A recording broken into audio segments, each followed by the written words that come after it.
تھوڑی دیر کے لیے آپ توجہ کریں گے تو میں آپ کو اجمیر معلیٰ پہنچا دوں گا، اور تصور میں تمہیں غریب نواز کا روضہ مبارک نظر آ جائے گا، اور ہم صرف اجمیر نہیں ان کے آبائی وطن پہنچتے ہیں جہاں سرکار غریب نواز رضی اللہ تعالیٰ عنہ کی ولادت باسعادت ہوئی۔ سنجر کا وہ علاقہ، غریب نواز کے والد گرامی سید غیاث الدین رضی اللہ تعالیٰ عنہ اور ان کی والدہ بی بی ام الورا، دونوں حافظ قرآن تھے، دونوں عالم تھے، ماں بھی اور باپ بھی۔ اور یہ تقریباً 537 ہجری کے قریب کا کچھ واقعہ ہے۔ سنجر کا علاقہ مشہور تھا، پورے کے پورے علاقے میں جو لوگ رہتے تھے وہ کوئی ایسا نہیں تھا جو تہجد نہ پڑھتا ہو، پورے گاؤں میں، اس سنجر میں جہاں پر غریب نواز کی پیدائش ہوئی، پورا علاقہ تہجد گزار تھا۔ تہجد میں کسی کی قضا نہیں ہوتی تھی، اس میں وہ لوگ کمپٹیشن کرتے تھے، سبقت لے جاتے تھے۔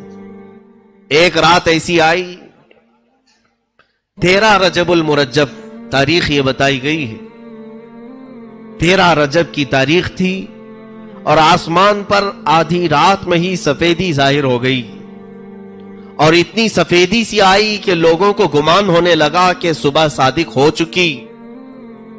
صبح کی سفیدی جیسے نمودار ہوتی ہے، آدھی رات میں ہی سفیدی ظاہر ہوئی، تو جس کی آنکھ کھلی وہ بے ساختہ دوڑتا ہوا باہر آیا کہ ہائے میری تہجد قضا ہو گئی۔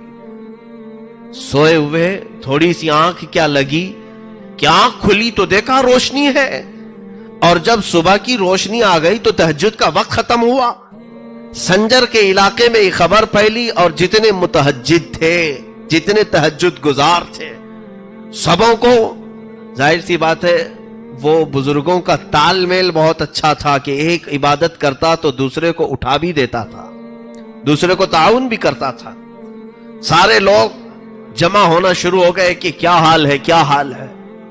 اس میں موجود کئی عمر دراز بزرگوں نے کہا ہمیں تو نہیں لگتا کہ ہم سے غفلت ہوئی، لیکن یہ اجالا کچھ اور بتا رہا ہے۔ وہ سب سنجر کی جامع مسجد کے قریب پہنچے تو دیکھا جامع مسجد کے خلف میں قریب میں ایک گھر پر آسمان سے جھما جھم نور کی روشنی برس رہی ہے، نورانی قندیل لٹکی ہوئی ہے، اور وہ گھر پتہ کرنے پر معلوم ہوا کہ حضرت غیاث الدین رضی اللہ تعالیٰ عنہ کا گھر ہے، بی بی ام الورا کا گھر ہے۔ تو کئی تہجد گزار بزرگ وہاں پر جمع ہوئے کہ آدھی رات میں اجالا اور ان کے گھر سے اجالا۔ ابھی یہ سب کشمکش میں تھے کہ غیاث الدین کا دروازہ کھلا، ایک دایا باہر آئی اور معین الدین کی ولادت کی خوشخبری سنائے۔ حسن چشتی رضی اللہ تعالیٰ عنہ غریب نواز کی ولادت کی تاریخ میں لکھا گیا ہے آدھی رات میں پورا سنجر روشن تھا۔ رات آدھی ہے اور تہجد پڑھنے والے اس گمان میں آ گئے تھے کہ صبح ہو گئی اور ہماری تہجد قضا ہو گئی، لیکن پتہ کرنے پر، جانکاری حاصل کرنے پر یہ معلوم ہوا کہ یہ نہ صبح ہوئی ہے نہ سفیدی ہوئی ہے، بلکہ یہ کوئی اور صبح معین الدین لے کر کے آیا ہے۔ کفر کے ظلمات میں، شرک کے اندھیریوں میں معین الدین نام کا ایک چہرہ ایسی سفیدی لایا ہے کہ یہ سفیدی اب وہاں سے نکلی تو ہندوستان میں آئی، اور ہندوستان میں بھی جب وہ آئے تھے یقیناً یہاں بھی بہت اندھیرا چھایا ہوا تھا، کفر کا اندھیرا، شرک کا اندھیرا، جادو کا اندھیرا، بدعات کا اندھیرا، خرافات کا اندھیرا۔ لیکن جیسے ہی یہ چاند طلوع ہوا انہی اندھیریوں میں خوب 90 لاکھ کو روشن بھی کر گیا۔ عزیزان گرامی، معین الدین حسن چشتی رضی اللہ تعالیٰ عنہ کی ولادت باسعادت کے بعد ان کے والد ان کی اہلیہ سے، اپنی اہلیہ سے کہتے ہیں، ام الورا سے، بچے کا نام کیا رکھنا چاہیے؟ ام الورا کہتی ہیں، مشورہ چل رہا تھا شوہر بیوی میں، پہلا بچہ ہے تو ماں کہتی ہے سرکار غریب نواز کی، ہمیں مشورے کی ضرورت نہیں، بلکہ میں اس بچے کے حمل کے دوران کئی بڑے مشائخ کو خواب میں دیکھا ہے، اور انہوں نے مجھے مبارکبادی دیتے ہوئے کہا ہے کہ تیرا پیٹ حسن ہو، تیرا مولود حسن ہو۔ حسن کا مطلب ہوتا ہے خوبصورت، جمال والا۔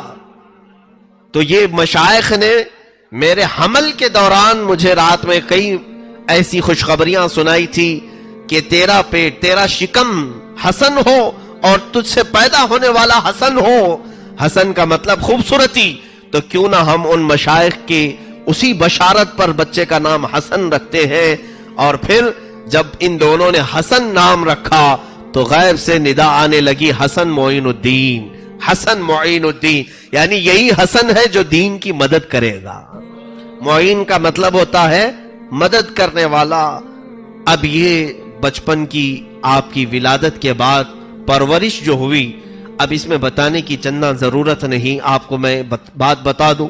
سرکار غریب نواز رضی اللہ تعالیٰ عنہ آل رسول ہیں، سیدہ کائنات فاطمۃ الزہرا رضی اللہ تعالیٰ عنہ کی آل، جو حضرت امام حسین اور حضرت امام حسین رضی اللہ تعالیٰ عنہ سے امام زین العابدین، یہ جو سلسلہ چلا ہے، اور سیم ٹو سیم سلسلہ جو غوث پاک کا ہے وہی سلسلہ سرکار غریب نواز کا ہے، سیم۔ اور رشتے میں آپ کو میں بتاؤں، غریب نواز کی ماں حضرت بی بی ام الورا حضور غوث پاک رضی اللہ تعالیٰ عنہ کی سگی چچیری بہن ہے۔ گویا کہ سرکار غریب نواز غوث پاک کے کیا لگے؟ بھانجے ہوئے۔ بی بی ام الورا غوث پاک کی بہن ہے، چچا کی بیٹی ہے، اور حضرت غوث پاک کا جو حسینی سلسلہ ہے باپ سے، وہ حضرت خواجہ معین الدین کی ماں سے حسینی سلسلہ ہے، اور غوث پاک رضی اللہ تعالیٰ عنہ کا والدہ ماجدہ سے حسینی سلسلہ ہے، اور ان کا والدہ ماجدہ کا سلسلہ حسنی ہے۔ دونوں میں اتنی مشابہت ہے کہ وہ حسنی اور حسینی سید ہیں، اور یہ بھی حسنی اور حسینی سید ہیں، نجیب الطرفین ہیں۔ اب ایک اور روایت یہ ہے کہ سرکار دو عالم صلی اللہ تعالی علیہ وسلم سے لے کر غریب نواز رضی اللہ تعالیٰ عنہ تک جتنے بھی آپ کے آبا و اجداد آئے، آپ کے والد، آپ کے دادا، آپ کے پردادا، لے کر کے حضور صلی اللہ علیہ وسلم تک، ان کے داداؤں میں جتنے بھی تھے سب کے سب عالم باعمل اور متقی پرہیزگار اللہ کے ولی گزرے۔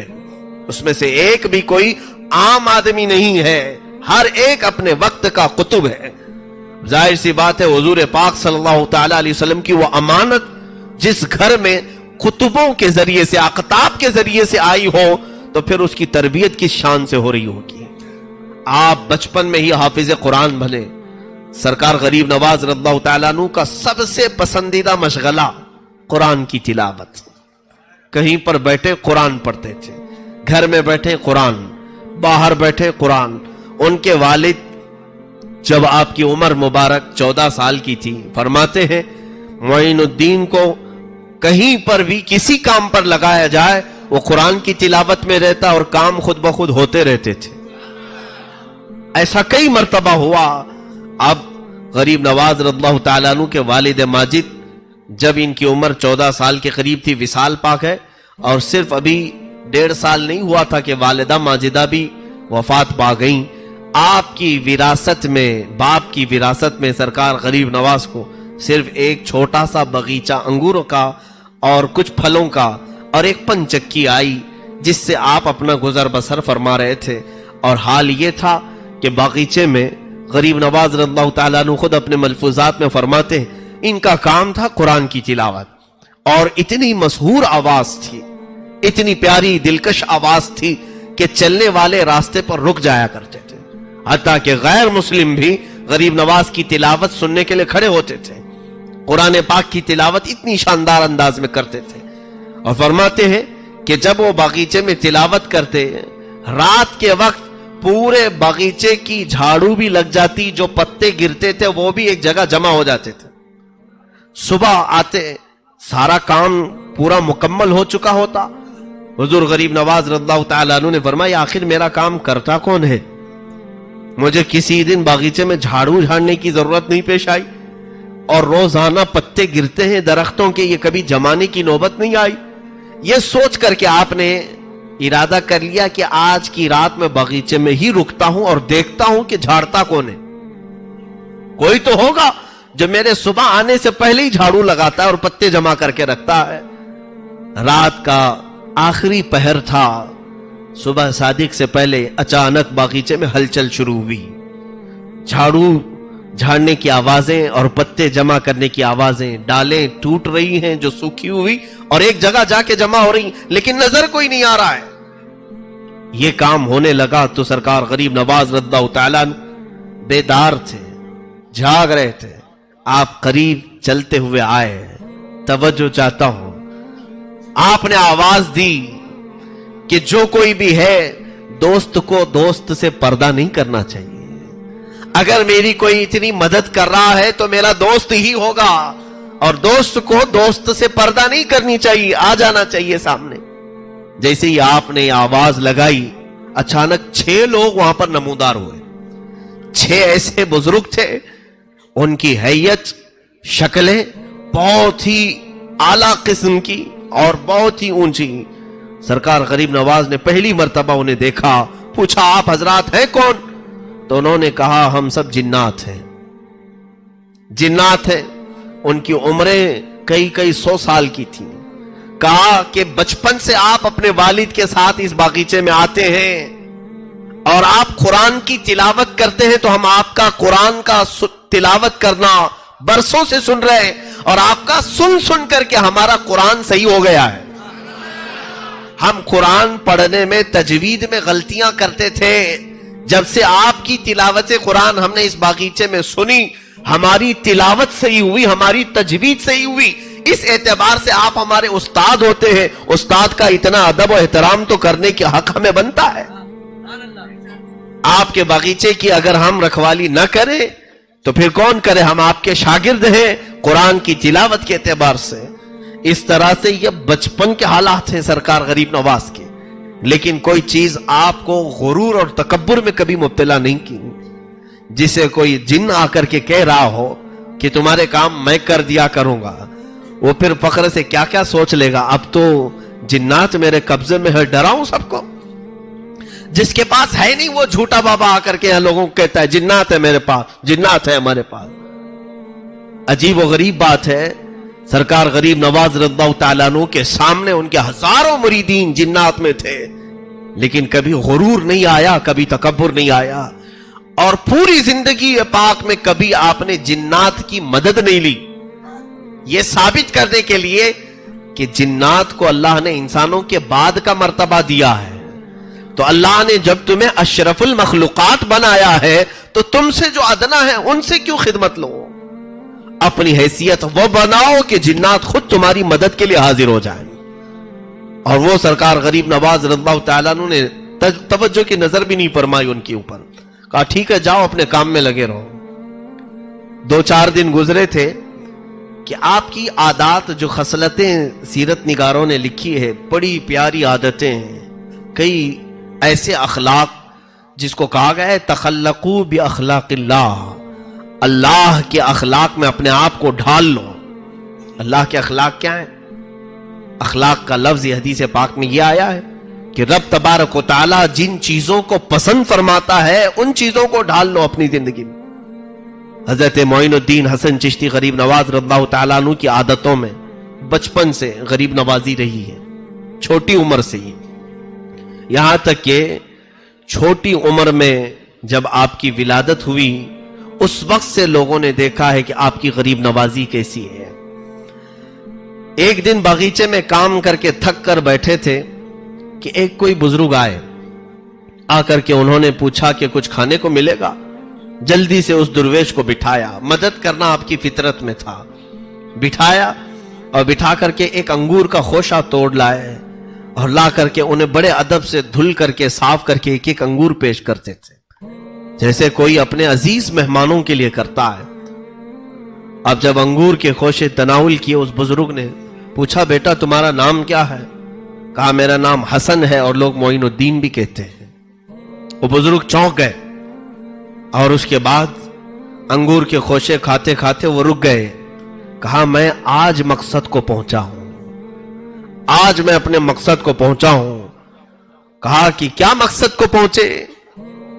آپ ہیں کون؟ انہوں نے کہا ویسے تو میرا نام ابراہیم قندوزی ہے، لیکن لوگ مجھے دیوانہ اور پاگل کہتے ہیں. مجذوب تھے وہ، دیوانہ کہتے ہیں اور بچے مجھے پتھر مارتے ہیں، اور میں ہوں بھی دیوانہ. اس بزرگ نے کہا تو حضرت غریب نواز کے بچپن کے حالات ہیں. پوچھا آپ دیوانے ہیں تو کس کے؟